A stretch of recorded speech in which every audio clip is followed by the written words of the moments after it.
Hi, welcome to this episode of the Weekly Hour with yours truly.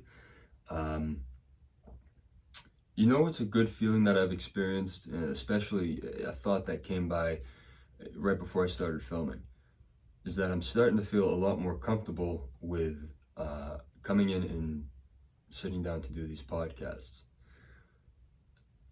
The hardest part, and that you'll notice that this episode isn't going to be titled anything as like the last few have. And I've advertised this as a show that isn't particularly about anything, but it's largely been a lie so far because each episode I've focused on one particular topic for each episode. And I guess I did that was because it was easier for me that way to ease into this with subject matter that I could easily give my thoughts on, because it was largely based off experiences that I've actually had. And I guess I'll continue to do that because that's the best way to discuss anything, is from a point of experience perspective. Something that you can speak of from a place of truth, in an enticing way where people would want to listen, because a good story is many things, and if it's authentic, it's even better. I don't necessarily have a lot of great epic tales from my past. I do have some interesting stories. I don't know if I could call them great stories. Interesting stories, sagas of time where I had known certain people and spent a lot of time with them, and then just suddenly they fall out of your life. And that happens with everybody, and everybody has a tale or two about a few or so individuals that they've come by in life, who they've stuck around with for a decade or more. And one day you just lose touch, or there's a falling out, or there's a mutual dispersion of attachment. Or sometimes it's just one party that is on board with this, and the other party is just like stuck in a corner, not knowing what to do about it. It wasn't necessarily the thought I wanted to lay down right there, but it came out. But yeah, it's not as difficult as it was initially. The last few episodes were tough because I wanted to make sure that what I spoke about was hearty in content, and it shed light properly on different things in my life that I'd seen and had done and had lived. I don't know.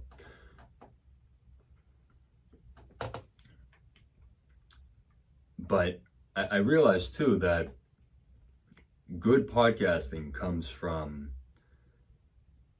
those who either have a wealth of knowledge about a particular thing and they could center the podcast around that, or the podcast could be centered around a circus of life experiences, both great and terrible, not just good and bad, story-worthy shit. That's quite beneficial too. And then there's the people like myself who I don't think I have a wealth of knowledge on any one particular thing. I have some knowledge about some things, and I can bullshit about a whole lot too. And I don't really live that exciting of a life. As the years have gone on, I've restricted myself from experiencing life.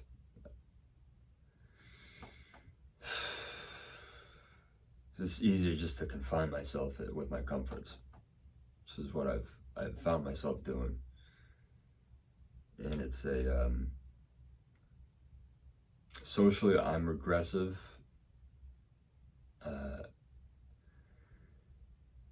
Self entertaining myself, I've like found no particular joy in a pursuit like that. What am I talking about? Where are we going right now? Listen, and I guess I have found a certain comfort in myself to talk about things just like that. Weird shit, taking ourselves to weird places, but my main point is, I called this podcast the Weekly Hour because I can't rightfully call it anything that would relate it to one thing. So I don't know. I don't have enough knowledge to create a podcast such as that. So these are, honestly, I don't know what's going on. These are not the thoughts I thought I was going to discuss right off the bat here. 6 minutes in. Let's see. What else has been going on? Let me wrap that up real quick. Yeah, I'm feeling better about it overall. And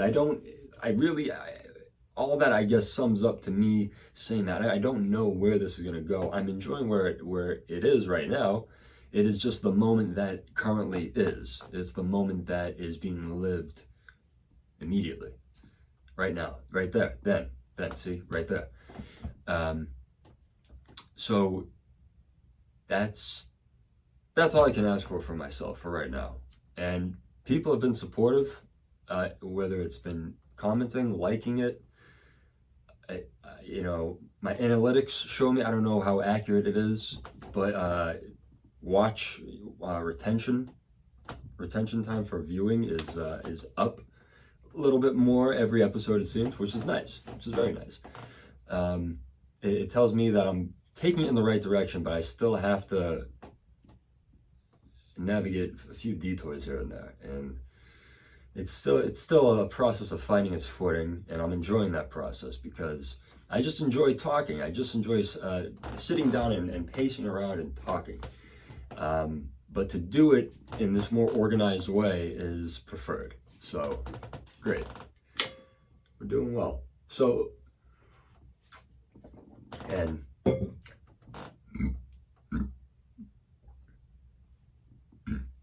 excuse me, this recurring shoulder injury, latissimus dorsi injury, I couldn't tell you specifically, but this happened when I was 14, when I think I described in the parkour episode that I didn't take conditioning for any sort of strenuous, extraneous activity. I didn't take it seriously at all. And I approached weightlifting at the age of 14 the same way. This is also when I started smoking cigarettes. So I was at my peak of being a socially abnormal and reclusive douchebag. I was a weird fucking kid. So I would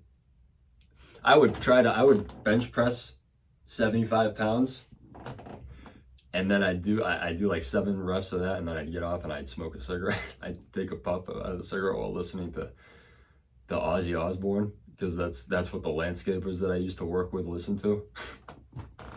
These are guys like, that was just like, just unabashedly would tell you this, yeah, I'm fresh out of prison, man. It's just, I got thrown this job. And I'm like, whoa. And I was like drawn to that, I was just such a, man, all the wrong things at the right age, or the wrong age, I don't know. But there I was, just pumping, and I was doing it fast. I didn't have form whatsoever, so I just went, can't do that right now, really. But I was going really fast, and it just, as I attempted to get up, I just felt this grip, like right here, and I couldn't, it didn't hurt like full on, like I had torn something, but I could feel it, and it was like one of those gradual pains. It's like, okay, I'm hurt, but it's okay. Fuck, what the fuck is this? What is going on? Holy shit, fuck, oh my god. It was all those stages, all the way up until I'm walking up the stairs like this. uh, trying to make it to, I don't remember, I don't remember how I first treated it. I don't think I did really anything to treat it. I think I just went to lie down. I didn't think to take ibuprofen or apply ice or warmth or anything like that. I just stupidly shook it out, and I never conditioned properly for, no. I remember I did go to the doctor and I complained about, it was this. He said it was a strain, but it feels like it could be a tear that I just never got answered. Um, it's so bad right now. So it came back 2 days ago. I could feel it in the middle of the night. I was like, I'm just not sleeping right tonight. But I woke up and I was like, oh, it's that shit bag again. This muscular pain that I can't understand. I have a broad area of where it is, but I can't localize it to a pinpoint. My wife was trying to massage it and shit. She put Tiger Balm on it, which is wonderful. She kneaded that shit like into the first few layers of my skin, and it was great. She did such a great job. I love when my wife does that for me, because it did relieve the pain for about an hour. I was able to move around and do shit, and I threw an ibuprofen on top of that. It's getting towards the end of the day right now, so everything's kind of wearing off, and the pain is starting to return. And I think what people don't realize is, like, if you're on not like an opiate painkiller, but like a light painkiller, like Tylenol or ibuprofen, anything that you do throughout the day, you notice, like, it's bad. Even talking tends to hurt sometimes. I experience also what's called dyspnea, which is like a shortness of breath. I can't always get a full breath. I can't always get a full, satisfying breath. I have had that since I was 7 years old.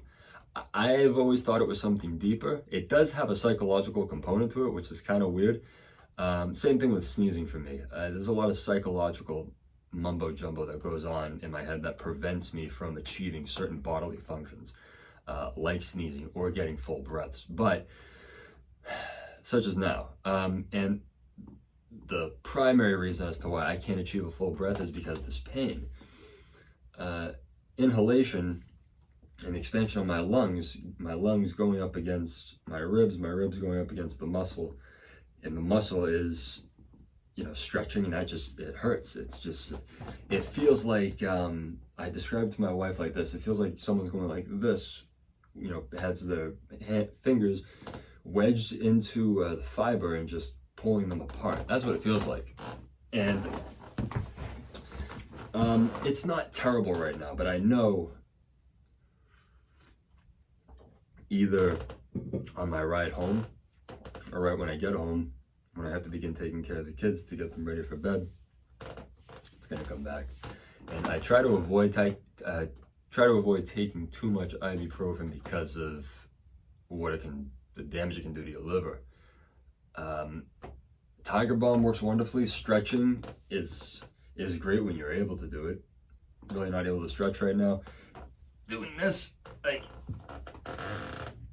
I've been doing this all day and yesterday. I can't sleep on this side. It's like, right now I can lie on it, but it starts to hurt. Like this morning, I would try to sit back. My back would touch the back of the seat. Nope, because I don't know whether it was my muscle like relaxing. I don't know if it's my muscle being relaxed or if it always has to be tense in order for it to not be in so much pain. See, there I got my breath that I wanted. That whole fucking dyspnea shit, when I first got it, let's talk about this. So I experienced dyspnea when I was first 7 years old. It was a summer's day. We had some sort of family reunion at my place. We had this nice big pool, up-ground pool that everybody was using. I got out and I remember distinctly that I had swallowed a pine needle. I swallowed a pine needle or a group of pine needles with them attached by that little bead. You know what I'm talking about. They fall down and there's that little bead that has 3 or 4 of them bound together. I don't think it was that big though. I think it was a single pine needle, and I swallowed it and I tried to cough it up, and never came up. I guess I just swallowed it. I had to have. I've had dreams of it just being lodged in my throat from time to time throughout the years, which is so fucking weird. And I think about it too, outside the dreaming part of it. But from there, later on in the day, I would get these, the sensation where I would have to breathe, and I would take the breath, and it wasn't good enough. It was like, there we go. That was it's easy for me to achieve now. For many years, I mean, this is something I assume I'm going to have lifelong. I've had it since I was 7. That's going on 23 years now. I've accepted that I'll probably always have this thing, and it gets bad in times of stress. And when I think about it, this is the psychological component that I mentioned earlier. When I come to think about it, when I'm in the middle of doing it, that makes it a mite harder to achieve those breaths with succession. So that tends to get scary, and that got scary earlier on when I first had it, and I couldn't get these breaths, and I would be crying to myself, and I would just be hyperventilating, and I couldn't get these breaths. And then it took me years, because I never really brought this up to anybody. I brought it up to my parents, and I went to the doctors about it. They were concerned about my parents, and the doctors told me, I don't know what it was they told me, but they didn't tell me it was dyspnea. I found out it was dyspnea during my fucking combat medic training when I was in Texas. They were talking about a shortness of breath, and I was like, what is that called? And they were like, dyspnea. And I was like, yeah, but what is it when you can't get a full tidal volume, and you can't get that satisfying? See, the pain just appeared again. And I think another thing what's causing it is long-winded sentences. So let me take all right. So, and it was like, yeah, that's shortness of breath. You can't get a breath. That's dyspnea. You're short of a breath. I'm like, holy shit. So it's common? And they're like, yeah. I was like, everybody gets it. I'm like, I really only have ever heard of myself complaining about it. And perhaps I just do it more often than other people do. But it's scary, man. If it's ever happened to you, at first it's terrifying, because you think you're suffocating, but it's like, no, you're getting breaths. Air is going into your lungs, that's coming out. You're respiring. Everything's working, but it's just you can't get the satisfaction. That's okay. What I learned helped me was just to calm down. If I'm stressed out and I'm yelling, I'm angry, I'm throwing things, and I'm thinking about these breaths that I can't achieve, I just have to calm down. That was the only thing I could ever think of. And I would just not try, because I would try to just suck in air. I would just go, thinking that would work. The more air I suck in and push it out faster and faster, eventually one of these breaths is gonna just stick. It's like, no, you just have to chill, breathe normally, breathe like you normally would, and then just, eventually after 5-10 minutes, just take a nice full breath. And it's like walking away from a boss fight for a day or two and then coming back and defeating it your first try. That's what it's like. It's it's taking a logical approach to the situation, because it's pathological as well, because there is a psychological component to it. You need to ease certain systems in your body to achieve certain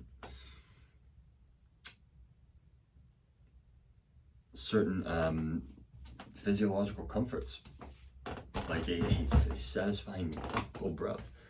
But it's but yeah, I've always had that, and it is what it is. It's not something I can only control it, as well as I've taught myself to. And it doesn't help that I smoke. The smoke is no help to your lungs. It's just a flamethrower to your cilia. cilia is like little hairs in your throat that assist in everything crawling down there and making its way down your throat. Um, you know, that's chard. And my alveoli, the alveoli, I remember them as alveoli by calling them raviolis. But these are little sacs that fill with, like, right? I forget what they fill with. They fill with air. Yeah? I don't fucking know. I know that the alveoli, they're like little air sacs. And those help in doing something, but those are largely affected. They're like little air sacs that are close to the bottoms of your lungs, and they're a very important function. And the more smoke you consume, the more damage you do to them, and all these things regenerate. The cilia eventually regenerates, but that's if you abstain from doing anything that would cause damage to it for a substantial amount of time, like a month. That's a lot to ask for. It's a lot to ask for. What else? I've been going down the serial killer rabbit hole. Holy shit, 'tis the season, am I right? I just finished the Jeffrey Dahmer Monster theatrical series. Incredible. Netflix is dog shit most of the time, but every once in a while they come out with something that's well made, considerate to actual events. Not everything.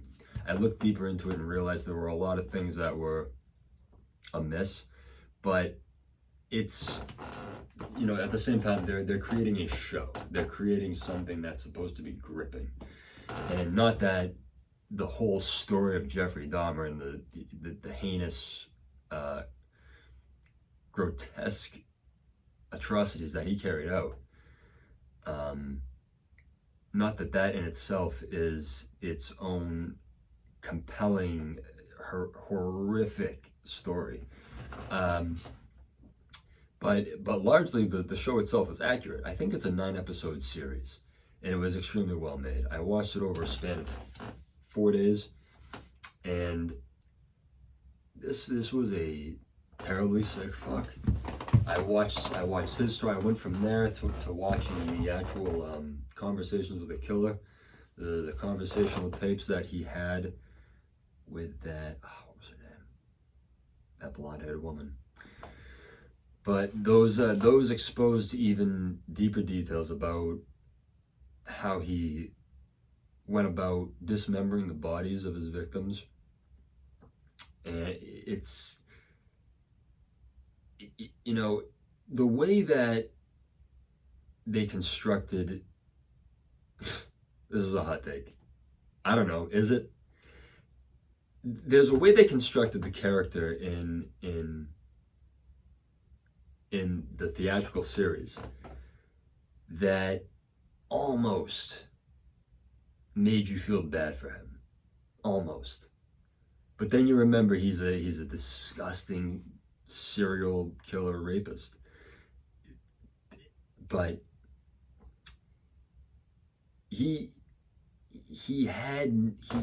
I'm convinced after everything I've heard about him, he had no way to know what empathy was. That part of his fucking brain was missing.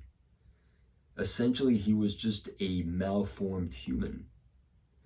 And that could potentially be blamed on the fetal abuse that was experienced with Joyce Dahmer's ingestion of all the pills that she was on. I don't think the show was an exaggeration. She was on a number of different prescriptions, sedatives, barbiturates, all types of shit like that tranquilized fucking large zoo animals. Nutsy shit. And that's how the show begins, I believe. Yeah, the show begins with the gruesome depiction of what would have been Dahmer's last victim, Tracy Edwards, I believe his name was. This dude managed to escape. He's handcuffed. And immediately when I saw him stopped, or when I saw him hail down those two police. I mean, this is a gay black dude with a handcuff on one wrist, shirtless in Milwaukee in the fucking 90s at fucking, what was it, 3 o'clock in the morning or some shit. It's like I really thought they were just gonna hassle him for like thinking that he escaped from some other apprehension with some other officers, like, but they thankfully they took him back there, and it's it is so fucking wild how everything really perfectly fell into place for Dahmer to facilitate all the fucking murders that he committed. It was so unbelievable the way the stars maliciously aligned in his favor, the way the law was unbeknownly on his side. They didn't even know it. He evaded capture narrowly for these things several times throughout the span of his killing spree. He was, during his first murder, on his way to dispose of the body in the middle of the night, he was stopped for crossing the median line because he had been drinking a little bit. This was in the late 70s, right? Late 70s? Early 80s? I think it was late 70s. I could be wrong. However, it was back then. And this cops pulled him over. He had a bag of cut up body parts of Stephen Hicks in a trash bag in the back of his car. And these cops, they ran him. They told him, they don't want to fuck up the rest of his life for this one little fucking thing. Told him to get the fuck out of here, go home. But they shined that flashlight, that beaming flashlight in the fucking, right on that bag, where just the only thing between the officer's eyes and those body parts was that thin bit of plastic being lit up by his light. Didn't even think to check it. Just took took Dahmer on his word that it was trash that he was going to dump out at fucking an ungodly hour. Terrible police work. Terrible police work. The other instance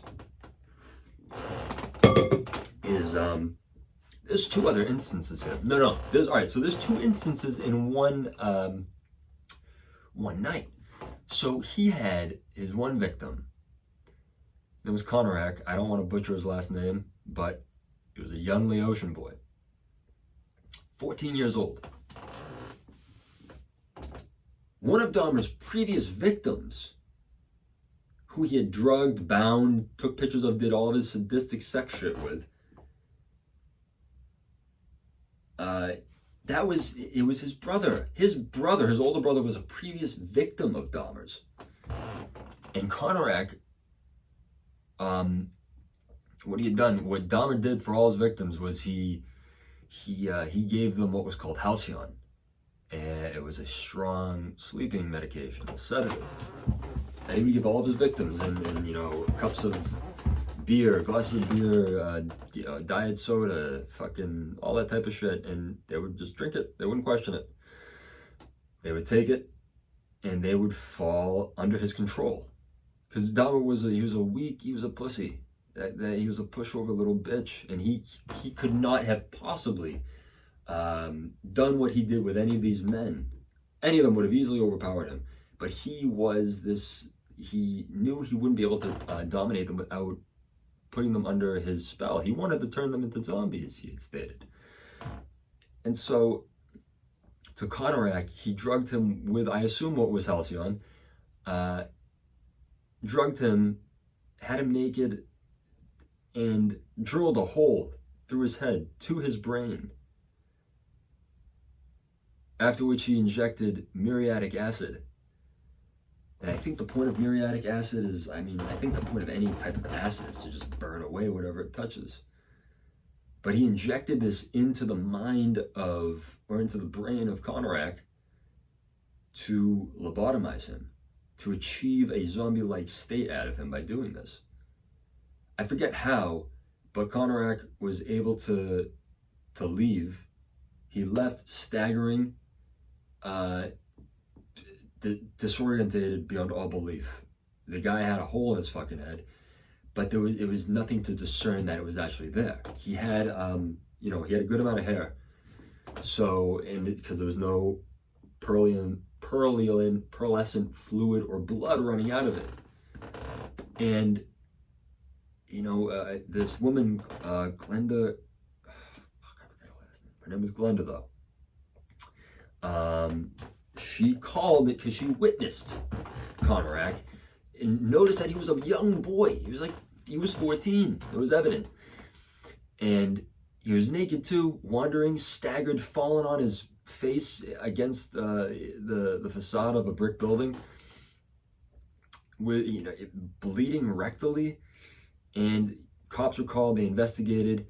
Dahmer came down, told the cops that it was his boyfriend. It was a gay thing they were caught up in. And I guess back then, the whole gay scene was really coming up, and the Milwaukee police were told to be more respectful of the gay community. I mean, good on them. They should be. But that there was no police work done. There was blood running from this kid's asshole. There was a hole drilled in his head. They didn't investigate anything. And again, they took Dahmer on his word that it was that Konorak, this evidently underage child, they gave him back to the excuse me. They gave him back to the possession of Jeffrey Dahmer to allow him to. They gave him back to a murderer without really doing any police work, because they were too scared that they were gonna, that's perhaps what they claimed, but they didn't do anything, and they didn't even run Dahmer. They didn't even check out who this guy was. It was incredible. And I think the cops came back into their apartment with Dahmer, with Konorak, set Konorak on the couch, and Dahmer was there. They didn't look around his apartment at all, because if they had, in Dahmer's room still laid the corpse of one of his earlier victims, Tony Hughes. This guy was deaf. And the show depicts him killing him, Dahmer killing Hughes. I believe was because that he thought he was cheating on him. I think. It wasn't unclear why. I don't remember. I think that was the reason. I think there was a suspicion that Dahmer believed he was being cheated on, because they were kind of in a deep relationship at the time. At the time, Dahmer had never spent that much time with any of his victims, and he grew a fondness towards him. That's the part where it's like you start to feel bad for him. You almost start to feel bad for him, because you can tell that as sick and as fucked as he was, he wanted companionship. He didn't know how to go about doing it though. So he did what he had to, because he knew he was a weird, creepy fuck. He knew people didn't want to fucking hang around with him. So he did what he had to keep them in his possession. That's why he kept body parts and bleached skulls, to feel as though that they were still there with him. And they show in the Conversations series, he has drawn an altar of sorts, an enshrinement of several of the bodies, the skeletons, just propped there.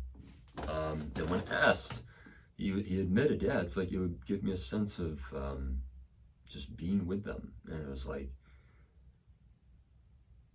it's like,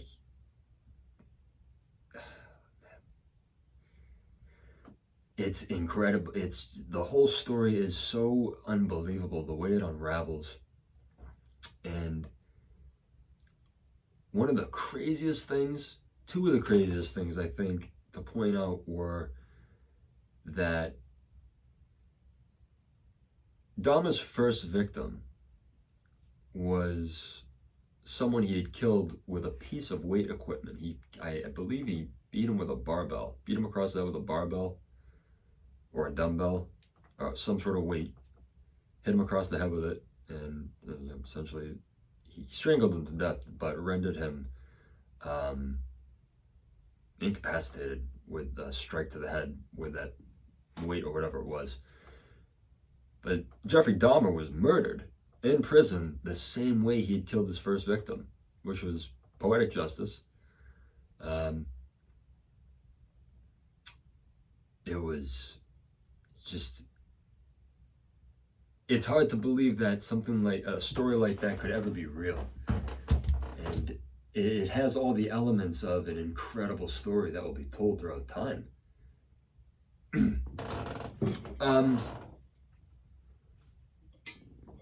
I don't know.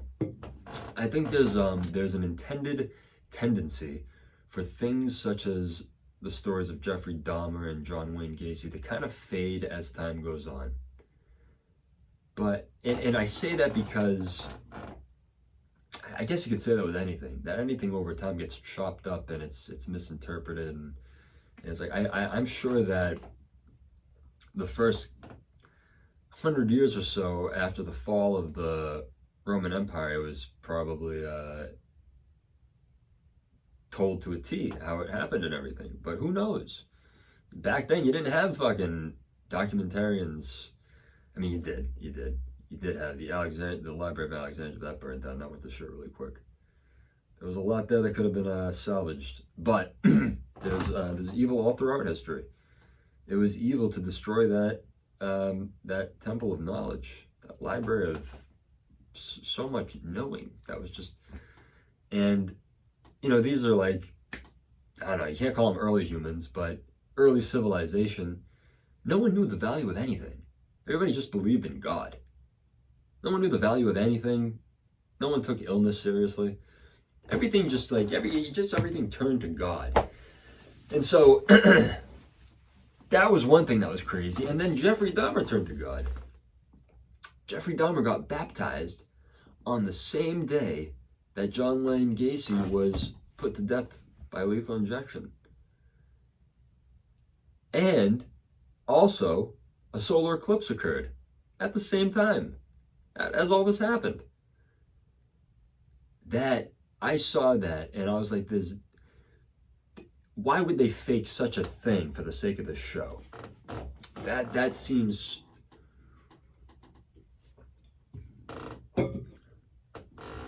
so hokey. Like, that's like, oh, look at it's but no, that's true. And I thought that was incredible. I was like, that might just not mean anything. Just what a bizarre coincidence. There's been plenty of those throughout time. But that's just one of them where it's like three extreme elements involving two of the most, if not the most notorious serial killers in American history. And a full-on solar eclipse that was told to be seen quite well from both where Jeffrey Dahmer was being baptized and where John Wayne Gacy was being put to death. Fucking wow. But John Wayne Gacy was just a monster piece of shit. There was times where he wouldn't admit. He would admit to only 2 of the murders, and then all of them he didn't know. None of the times he would, right before they would put him to death, he said, you're only going to put me to death once. I got away with it 33 times. And it's like, this guy's sick, dude. And he's shortly depicted, his lethal injection is shortly depicted in the Jeffrey Dahmer series, and also his method of how he lured young men to their death.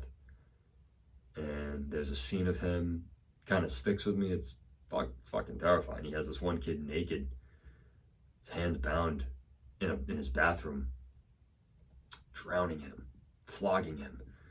Just putting his head under the water and pulling out. The kid's yelling, "Oh God, please help, God!" And Jeffrey Dahmer's in his full Jeffrey Dahmer. Gacy is in his full clown outfit. Pogo, Patches the Clown. Fucking scary, dude. This is like a clown that would scare you. And he was in that, and he just looked at him and said, "There's no God. I'm God." And he just continued to dunk him, and it was like, oh my God, dude, the horror. And he would bound their hands with rosary beads, or whatever he had available. In the show, it was depicted that he used rosary beads on the victim. He used it as a tourniquet, tightened it, and he also demonstrated that to the cops, too, when they apprehended him.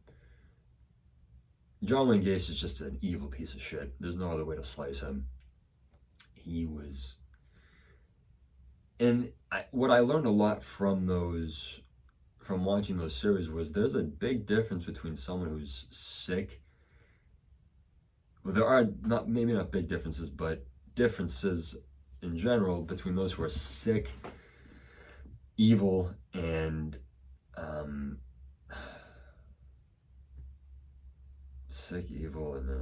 insane. And it's like, if you're insane, it's like you're not evil. It's just kind of weird. It's like but there was methodically, everything was done between these two when they committed their murders. They took all the proper steps to avoid capture, and that was explained as to a reason why it wasn't considered a case of insanity. John Hinckley was a case of insanity, they mentioned, because he brazenly shot at a U.S. president who was still in office. Claimed it was, because he claimed that voices, as I said, that voices in your head always connotates insanity. So I guess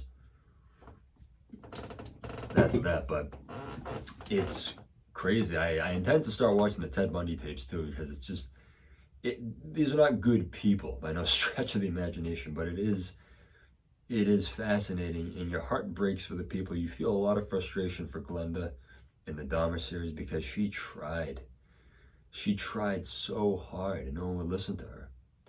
And it's definitely a racial thing. It's, you gotta watch it. It's a huge racial thing. All the witnesses to the suspicious activities of Dahmer were all people of color. None of all these witnesses, and they weren't being listened to. But just the word of this serial killer, rapist, this murderer in hiding.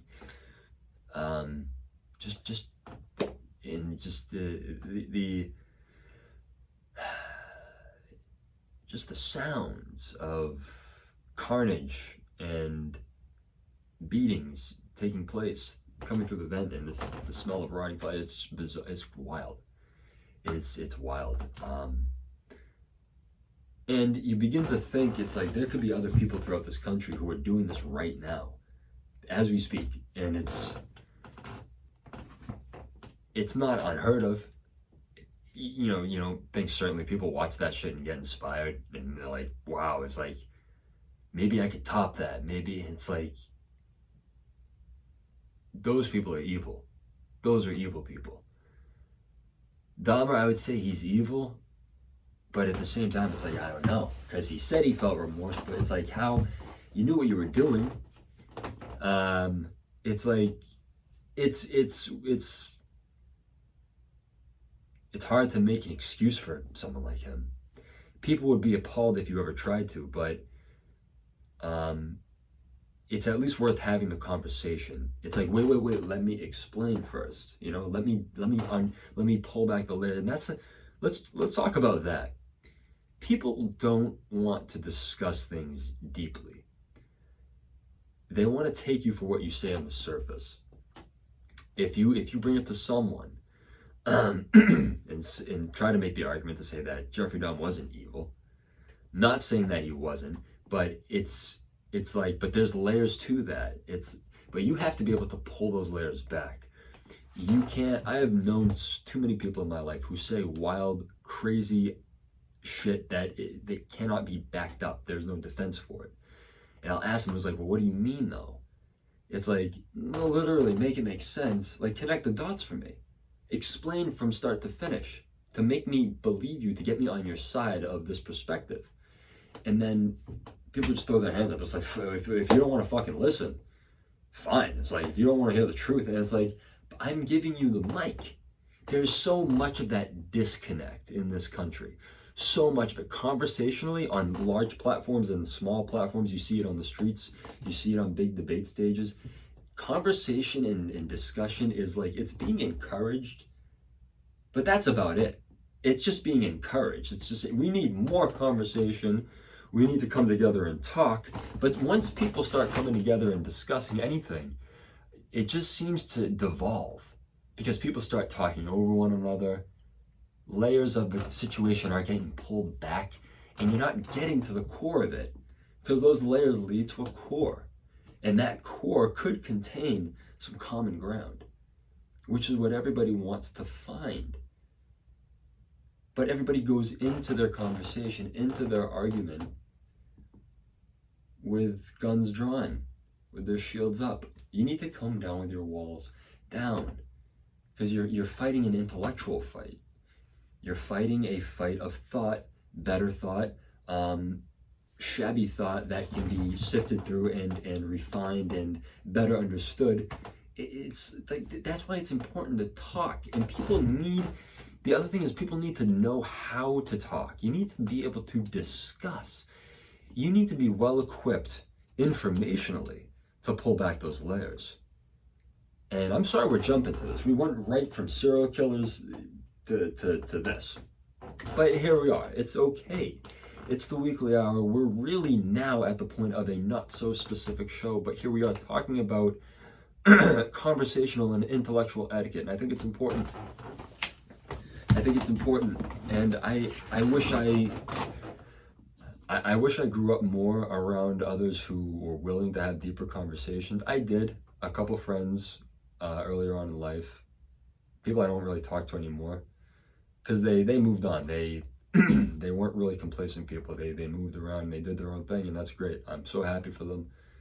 I wish them the best. Hope they're doing their best.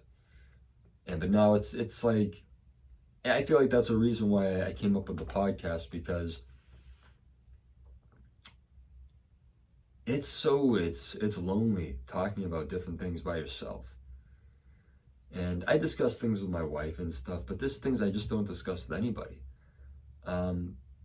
Things I don't want to discuss with people, because I know that I'm not blowing smoke on my own ass, but there's just not, I don't feel there's enough, like, I don't know, people lack intellectual maturity.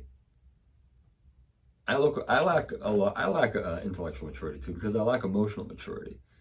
That's the type of intellectual maturity. I think intellectual maturity is an umbrella. It's hard to, I get it. It's hard to get yourself past that grimaced phase where someone says something to you, you just kind of want to distance yourself because you've kind of like, they're kind of weird.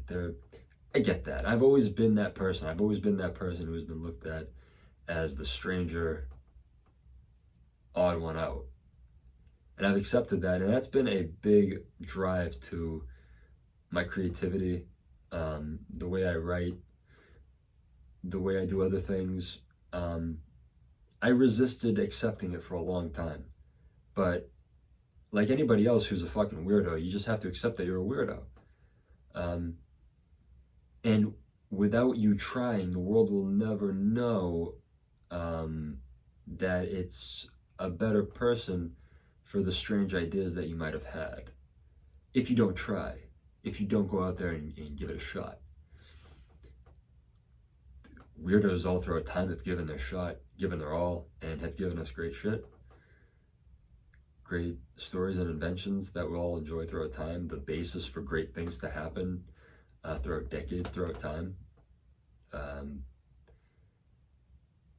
And not all weirdos breed something brilliant into the world, but you can at least make a few people happy, and you can at least, for everybody, there's always a group of people who are happy that you're alive. You watching, you know that there's a group of people, like, you've been through a lot of shit. I have too. Lost a lot of friends. seen a lot of people come and go, and it's hurt and it sucked and it's hard to get over sometimes, but there's always a group of people who love you, care about you. We forget that sometimes because we become lost in ourselves. And we believe, we are disillusioned to think that, well, no, we are illusioned, rather, to think that there is no one. We are by ourselves, we are solitary, and that's because that's a pitiful want that a lot of us have. We want to be seen as someone who is just a loner and keeps to themselves, and that's not an easy persona to keep up when you're a married person with a wife and kids, if you're around people all the time.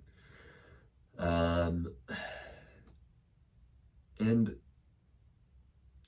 you know, you get those stupid cliche thoughts in your head that no one understands you, blah blah. This is like, no one gets it. It's like, shut up, bitch.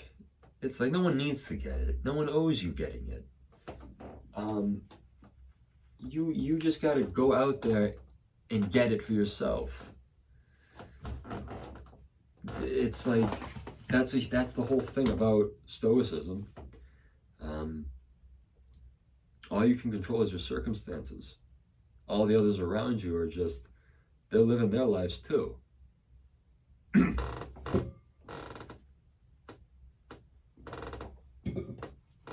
selfish thoughts do arise sometimes, where you begin to think like, why aren't people focused on me? Why does it seem that people don't care?